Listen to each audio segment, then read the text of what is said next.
Welcome back to Property Play. I'm your host, Elena Saradidis, and today I have my good friend, Beth O'Donoghue, here with me, and we're going to talk all things real estate. Yes, we are. For those of you that don't know, Beth was, I think, my first female real estate friend. Mm-hmm. Yeah.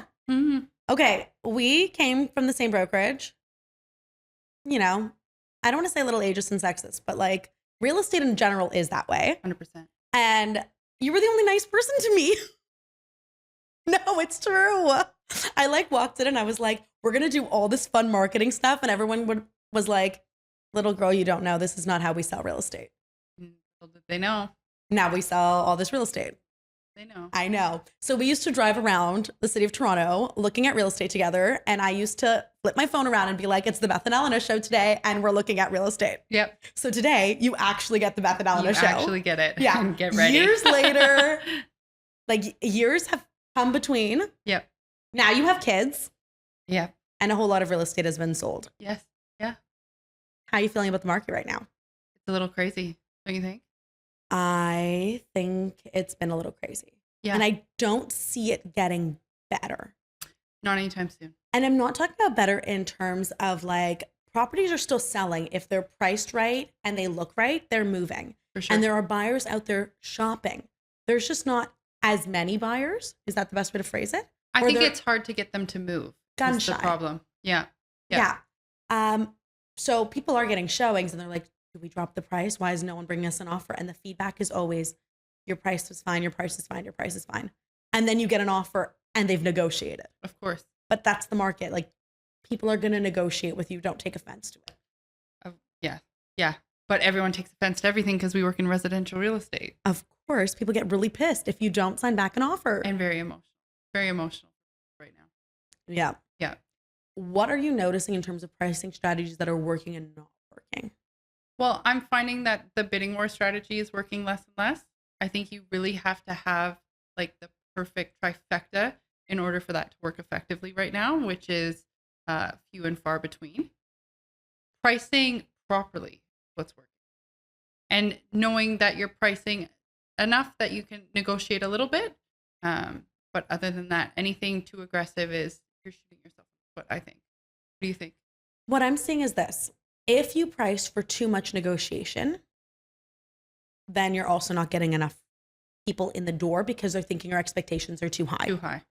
If you price with too little room for negotiation, then people are going to come at you as they're coming at every property and they're going to lowball you regardless. Right. And then you just have to bring them back to reality. Right.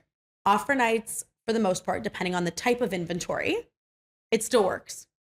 Like we did it the other day, and I know you're competing right now. That's why your phone's out. Yeah. Yeah, we are. We're doing it right now. How many offers are on the table? 12 offers. Okay. But again, price point, location, inventory in that pocket, that makes all the difference. Yeah, it's the product for sure. Yeah. And the price point is very low. So I think a lot of people still get lured in by that, thinking like, oh, this is the price. Maybe I can get it for less. And you're like, no. So we'll see. I actually find the opposite happens. I think people get angry when you price too low. Are you not getting calls that is like, how dare you list at that number? Well, people are thinking like, well, what is this really going to go for? Or, you know, if there is an offer night, it's like, yeah, well, it's an offer night, but is it going to work? And people will see this more and more happen, which they should have already kind of come to terms with it. Things will get canceled, relisted, canceled, relisted, canceled, relisted. It happens. Yeah. It's to make it fresh on the market. People like to filter by days on market. And when they filter that way, you want to make sure your inventory is still popping up. For sure. Well, at least fresh eyes on it. Okay. So are you still noticing the same kind of traction in the housing market that you're seeing in the condo market? I think it's completely different. Okay. Completely different. And I think now that the election is over, hopefully we'll bring out a lot of more first-time buyers. And if we get more first-time buyers out, I think that's when we see the condo market moving. I actually think the first-time buyers are already out. I think a lot of them are waiting. Okay, and I think they're scared. Okay, but do you actually think that it's going to make a difference? Nope. But I think Canadians are very much moved by sentiment. Okay, so I think it'll change sentiment. And I think a lot of first-time buyers are being bankrolled by the bank of mom and dad. And that's who I think will change their mind and be like, okay, now things might be okay. So I'm actually noticing a lot of first timers have already started to get into the market. And most of my people that are looking to buy right now are first timers. Yeah. So like, I don't think the election played a role. I just thought they thought the market's kind of softened. Yeah. We're not competing as much. We've saved enough and we're noticing interest rates are kind of stabilizing That we can get in. that we can now get in. Yeah. So I've noticed that. And I've also noticed that people can qualify for a lot more money now. Yes. So they're getting a little bit more excited. Are you finding your first time home buyers are going to their max, or are they being a little more conservative? Okay, I'm having this question every single day. Mm-hmm. And I keep telling everyone the exact same thing. Tell me your actual budget. Like your actual budget. And I'm not telling you what you'd like to spend. Right. Like, because we'd all like to spend $1. I would love it. Would love it. Would love to live in my dream house and pay $1. Yeah. But I actually want to know what your real numbers are, that like, we cannot go up any more than this number. It does not mean I'm going to take you there. It does not mean that at all. But I need to know, because if that property exists out there and in this market, I can get it for you at the price that you want it at. And in a normal market, it wouldn't be at that number. No. We need to have that conversation. Like, if I find it, do you want me to tell you about it, or do you not want me to talk to you about it? Yeah. And I can't tell you and I can't advise you properly if I don't know your numbers. Yes. Like, I had a client the other day. They're going to know I'm talking about them. Of course. All my clients are going to know I'm talking about them. Of course. You guys do stuff so I can talk about it on this. Yes. So they told me their original budget. Their original budget was 1.6 to 1.7. Right. They fully told me that. Right. That's their budget. Right. I get a message the other night, and they sent me a listing that was listed at 2.7. Oh. You see where this is going? Yeah. Yeah. Okay. And I'm like, oh, this is a nice fantasy. I'm like, this isn't in budget. I'm like, well, Elena, we originally wanted to try and keep it lower. And then we slowly started creeping up. So they went from 1.7 to 2.3, and now they're at 2.7. And I'm like, wow, what's your budget? Yeah. Like, what's the limit? Like, I need to know where the limit, like, it can't be the limit does not exist. It does exist. Where can we stop? So I know what I'm looking for, because it wasn't even in my, like, I wasn't wheelhouse, even, of course. I wasn't even looking at that property for them, because it didn't make sense. No. I'm like, if you're telling me we now stretch to 2.3, you think I'm going to move you even further? I'm like, that's our max. We can't go up anymore. I'm calling agents trying to find if they have anything off market for that property, like for them that's at the 2.3. Like, we don't have a penny more. And I'm telling that to every single agent. And then all of a sudden they told me it's 2.8. And I went, wait, what? Why didn't I know this? Yeah. You have to tell the person you're working with your actual budget. Yeah. It does not mean we're going to go there. We don't have to go there. We don't even have to start there. We can start at a lower price point. Sure. We just need to actually know, because if what you're asking for, like if all the earth, the moon, and the stars aligned and we could get you the perfect home that you don't have to trade up into another home in the next few years, do you want to know about it or not? Right. Are you not noticing the same thing? What are you seeing? Buyers are liars. Don't say that. They are, and this they don't know it. Canceled. No, but they don't. They know it. They know it. They think that we want to know the numbers so we can max them out. I think that's what it's coming down to. Do you think that? I think that's it. I think people get jarded, and real estate agents have a bad reputation. And people think that if my agent knows my actual number, then they'll push me to that number. But it's not about pushing you there. It's about seeing if we can find, for example, a property at 3 million that we can get for 2.8. Would you be like, this is the most amazing deal? Right. And if the property is actually worth that 3 million, we just got you a fantastic deal. I need to know. Yes. Like, I just need to know your actual budget. Yeah, of course. Because it does change things. Like, one of my clients, originally we were looking at the start. I don't want to say the start of the madness, but like we started looking 3 months ago. Hard stop 3 months ago was 650. That was it. There was no more money. Today she gets an updated pre-approval. She's at 750. Wow. She has more money. That makes a big difference right now. Huge. So we saw a couple properties over the weekend, and I'm like, okay, this is your budget. She's like, I think I can stretch it to 7. Elena, please show me this listing. Like, okay, I'll show you the listing. But I'm like, I have to really work to get them down, because I don't think they're going to come down $100,000 on a condo. It's not going to happen. Right. I'm like, can you go talk to the mortgage broker one more time and see if your numbers have at all changed? Numbers at 750 now. Wow. I'm like, now there's way more product that I could show you. I'm like, what you were thinking about putting in an offer on, we're not going to go do that yet. we're going to go see more options tomorrow and see if that's still the best option for you. Yep. And if it is, we'll submit. If it's not, we have other options. Yep. So we need to know, and you need to know your own numbers just for your own knowledge. Like, what's your actual max out number? Yeah. Do you feel like parents are kicking in a lot for you? I would say in the last 6 months, I've probably had 5 parents. 5 parents get kicked in. And I just did a deal a couple days ago. And the moment the deal was signed, it was conditional, of course, on like I was on the selling side. Yeah. I got a message from the buyer's agent being like, here's an amendment. We're adding the parents. The finance person said add them. They're adding. Or Yeah. are they adding, or are they just giving down payment, or both? I've seen all sides. Right. So I've seen gifted letters, get the property, and I've seen we're adding you onto the mortgage to close the property. Mm-hmm. I've also had a couple people in the last little while that have been cash buyers. Yes. Yeah. Yeah. I did an assignment with a cash buyer. Yeah. They're like, we have the cash right now. Yep. Real estate. They recognize the opportunity. Yep. Like, let's buy something before everyone else in the world wakes up and is like, wait, did we hit the low? And then they start buying. Yeah. Like, and we want to shake everybody. They won't listen to us anyways. I'm seeing product. So one of the buildings that you and I first started out in. Yep. Let's talk about 608 Richmond. Yeah, the Harlow. Okay. Yeah, we're talking about it. I knew it was coming. We're going to get canceled. This is how we get canceled. No. 608 Richmond. Okay. 608 Richmond I sold an assignment sale in that building once upon a time. Remember my first ever sale? Yes. I think I sold that for $509. Okay. Okay. The exact same layout. And what is it? 6 years later? 7? Yeah. 6 years? 7? Yeah. I don't even know. 6 or 7 years later. The exact same unit is now sold conditionally. It was listed at $499. No offer date. Wow. That's 6 years ago pricing. I know. It's actually worse than 6 years ago. I got more money. I know. And we don't even know what their sold conditional means. Is Yeah. it actually at $499 or is it at $470 or $450? And let me tell you, I'm banking that it's at $460. Yep. I'm banking on it. I don't Yep. know. I have a feeling. Yep. It's the exact same layout. And in the heat of the market in 2021, 2022, how much were those units selling for?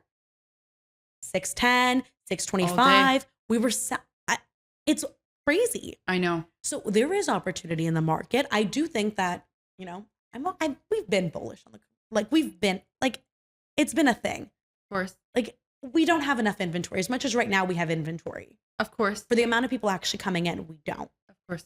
So someone gets into a unit. We see what's coming. This is a blip in the market, and it's necessary. These are cycles. These things happen. We recognize that we can't be at all-time highs forever. So we all saw that this was coming, but me and you also see what's coming. And we see what's coming because we see what's going on with resale right now, but we see what's going on with pre-construction right now. And oftentimes, especially in Toronto, pre-construction is what's going to dictate resale in a couple of years. Like the assignment deal I was just telling you about. Original buyer bought it for $671, 1+ den in the Canary District, facing south, water view. We got it for $480. Insane. That's insane.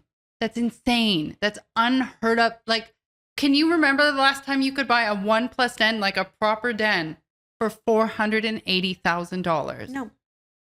No, like, because you still can't. No There's brainer. 1 bedrooms. Yeah, no brainer kind of deals. Like, and there are those opportunities out, for us who find them, for our clients. Yeah. But there's a lot of crazy opportunities right now, and I don't think it's going to last forever. No, and I do think that's a very interesting cycle of the market, that people are prepared to walk away. Well, me and you both know what happens. You don't close on your pre-construction. Not only do you lose your deposit, but the builder is going to sue you. Yep. And the builder is going to win because you signed a contract. So if you don't have anything to come after, then sure, let them sue you. You can't get blood from a stone. But if you even own a primary residence, they're coming after your house. So people who are in that kind of situation, like these guys, on top of losing their 20%, had to pay another almost $56,000 to just get out of the deal. And we had the cash to close. You also have to remember this, like, it's not the sky's falling for all people in all types of pre-con. We have to because I feel like it's doom and gloom. It is very doom and gloom, and there's a lot, and that's what's popular. So that's what gets talked about. But you also have to remember this. If you were paying $1,800 a square foot for a unit, $1,300 a square foot for a unit, $1,700 a square foot for a unit. Yes. You right were now, paying above market at the time. yeah, Banking on that the market will go appreciate an unnatural amount already. That Yeah. was banking on 7 to 9% appreciation year over year, which, you know, on average, we're like 4 to 6. So If you did buy pre-construction though, and you're having a hard time getting a mortgage right now, my recommendation, go to the person that financed the builder. yes, They are the most likely person that will fund you at your purchase price. yeah. Well, there's definitely ways to get funding. Yeah. It just, you know, people, I guess, are having to make a hard call with, do they want to lose fast? They want to lose slow. So depends on what your objective was you were buying. And I think now I'm going to pivot you into like the resale market now, because I'm having the same conversation with investors right now. Of course. And if you haven't noticed, living under a rock, a lot of units up on the market right now are investor style condos. 100%. So they're smaller 1 bedrooms, junior 1 bedrooms, like that's what's for sale. Yeah. And there's so many deals in that pocket of the market because there's so much competition. And an investor bought it at a price point that they're like, we're still making money. They're still making money. Yeah. And I think a lot of people are getting caught up on the inventory number, but what they're not realizing is the inventory that's on the market isn't great. There's not a lot of like great condos that are just sitting on the market for 200 days. That's not what's happening, you know? And like you said, the condos that are up for sale, I would say at least 90%, like they're still making money. Also, if your condo is not staged right now and you have it up for sale and you're wondering why it hasn't sold, I feel like if you're in that market, and my conversations with my clients, and I don't even need to ask you about yours, if you're going to list right now, you have to do everything. You have to do everything right, and it has to be on the first try. And anything that you miss, those main components, it'll cost you.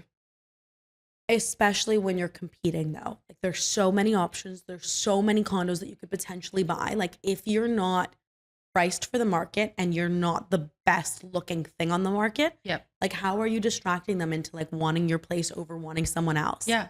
Like, And condos are harder to envision than a house. Like you walk into a house and you can be like, okay, this is the dining room, this is the living room. Condos layouts are a little harder to work with. So when you stage it, you can really get a feel of how you can use the space. like my office actually asked me to come talk tomorrow on listing properties in this market and still managing to sell them. Because apparently they looked back at like the agents in the office and Yeah. were like, who's selling? who's still actively selling properties relatively at a good amount of time. Yeah. And the conversation I had with one of the managers was like, what are you doing that's like It's so different. that's still getting your clients results? Yeah. And I'm like, I didn't stop doing everything I was doing before. Yes. Like other people took back what they were doing. Like they're not staging. Of They're course. not dumping as much money into marketing. They're not doing whatever. I'm like, I double down. I'm Yeah. like, everything is getting staged. If we have to move out your furniture to stage it, we're moving out your furniture. Like we need to do it. Well, I think the agents that are doing well in this market are the professionals and the ones that are taking the opportunity to double down. Yeah. Yeah. Yeah. And it makes a big difference right now. You see it's clear, right? You work in a big office, right? There's a lot of people here to compare, you know? But it's not just about comparing. It's just everyone has their own strategies of how to do things. Of course. But it's what is currently working in this market. Yeah. And also if you're being not able- active, maybe, right? getting canceled. Oh. This is how we get canceled. Well, if you're No. not active, it's very easy to slip on these kind of things, But right? it's also like handle the offers properly when you get them Oh, is very important. Girl, we're going to talk about this. We're gonna talk We're about gonna it. talk We're about- both getting canceled. This right now is Yeah. any agent who is active in this market has had the situation where we want to shake you. If you are a seller or a buyer in this market, keep signing back And don't sign back at full ask. or over full ask. It does not work. Oh my goodness. But like also do not be offended by the number that they bring you. Of course. And if the number is, if it's a good number, you should really consider taking that number. Of course. So I had a couple instances, and I'm sure you've had them over the last little while. You first, We you haven't first. seen each other in a while. I have I so know. much to tell you. You first. So a house was listed in my pocket Yep. for $1,499. Okay. This is Little Italy for those who don't know. Ask me what I offered them. Or guess. 149. I offered them 1488. 11K difference. They were 4 days on the market. Of course. And what did they tell me? 152 or something. No. Oh, they didn't even come back. They didn't come back. They did not come back. They didn't come back. Where did they go? No. They did not come back. They said, my client would like to wait until Monday. There was no offer night. Oh. They just wanted the weekend to run and for them to see what would happen on Monday. Monday came. We weren't there. I had a similar situation. Townhouse listed at 999. We offered 969. Second or third day on the market, they signed back at 999. The neighbor literally just sold 60 days before 985. Like, you can't even get a better comp than your neighbor. And the neighbor was a corner, so there should be a little bit of a premium. It's managing expectations, but also working the deal. Like, you should 100%. never not sign back. Especially rule number 1, your first offer is usually your best offer. And you should always work with what you have. Because what happened? The seller came back to us. And now my buyer's like, meh, 900. Yeah. Which is also unrealistic on her end. But we understand, this is where the emotions come in. I had another one. Oh. I offered, so they were listed at 1699. Where do you think I came in at? Something reasonable. 1620. It was 10 days, 15 days on the market. Okay. They signed back at, I think, 1675 or 78 or something like that. Yeah. Big but asked for everything in as is condition. Mm. I signed back again at 164. And then they basically were like, no, we don't want to sign back again. Like, okay, well, you know our number. Let me know when you want to figure it out. Talk. By the way, both examples that I just gave you are still on the market. Yeah, same. Like, and my buyer bought. Of course. They're gone. Yeah. Then I had another condo, 899. I bring the buyer. We offer them 850, pretty much firm. 1 day condition on status review. That's it. At 850. Mm-hmm. From 899 to 850 with a firm deal. Are you taking the offer? Probably. Yeah. Yeah. And no. They didn't take it. I know. Oh, no. They didn't take it. Another one came up on the market in the building, Mm-hmm. and we bought that one. Of course. And that one's off the market now, and the other one's still available. Of course. But that's what I'm trying to say. Like, be careful on like how you are handling buyers when you're on the selling side right now, because buyers have power. Like, buyers have power. Have all the power. And like, if you're on the sell side, the listing agent should be doing everything in their power to be like, let's figure out how to work together and get a deal done. Yeah. Like, we want to sell the product. You want to buy the product. Everyone has to hurt a little bit for the deal to be fair. Yes. Like, let's figure out how to work together and get the deal done. Yeah. And like, what I've noticed in the last little bit is everyone that I'm doing deals with are friends in the industry. Of course. Like, it's all the same agents that know how to make deals. Of course. So the conversations and talk are to easier. their sellers. I mean, not that every seller is the same. I feel like I've worked with some agents who understand our perspective and just can't get their sellers to get there. But it's it's a fun time for us right now. This is what I said to someone the other day, because they told me verbally that their client just wanted to test the market and see what happened. Oh God. And I told them, I'm like, this is not the market Not the time. you test. This is the market that tests you. Like, it literally will test your patience, test your abilities, test everything about you. Yep. Like, this is not an easy market. If Not you're in at real all. estate right now, like, I feel for you. Yeah. Like, If you're selling condos right now, God bless you.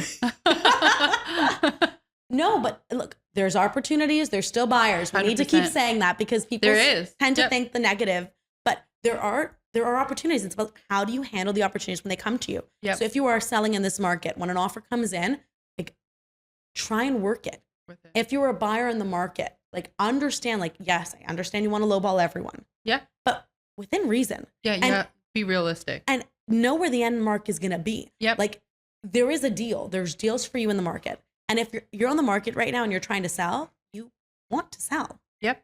Like, we want you to come bring us offers. Come bring us offers. Of course. Just, we'll work with you. Yeah. And that's been my attitude with every agent that has come to me is like, I will work with you. Yeah. I'm the easiest agent to do a deal with. Just bring me a number and we'll work together. Well, I think a lot of times our job is to make those little deals. You know, I think if we went straight buyers and sellers back and forth, I think that they would fight each other. So we do a lot of the in between to make it, you know, avoid all of that emotion between the two of them, and we make the deals. Like, we want to make it easy for them. I had another one. It was a condo, hard listing. It's a bachelor in Mississauga, and it was tenanted, so that adds another layer of difficulty. Got an offer. The buyers just wanted some simple fixes. In my mind, I know how much these fixes are going to cost. I can get a handyman in there, $500, everything's gone. My sellers did not want to fix it. I was like, listen, we're not going to let go of this offer. We're going to do this deal and we're going to do the fixes. I'm going to handle everything. It's going to cost you less than $500. And that's exactly what happened. So that's, you know, that's how we make deals. We have to do those little things, and we kind of have to cushion it a little bit for our clients. 100%. Yep. Well, this was the Beth and Elena show. Just kidding. Thanks for tuning in. Just kidding. It was Property Play. And if you like content like this, make sure to like, follow, and subscribe. We're going to have Beth back next week to talk all things about selling with a tenant.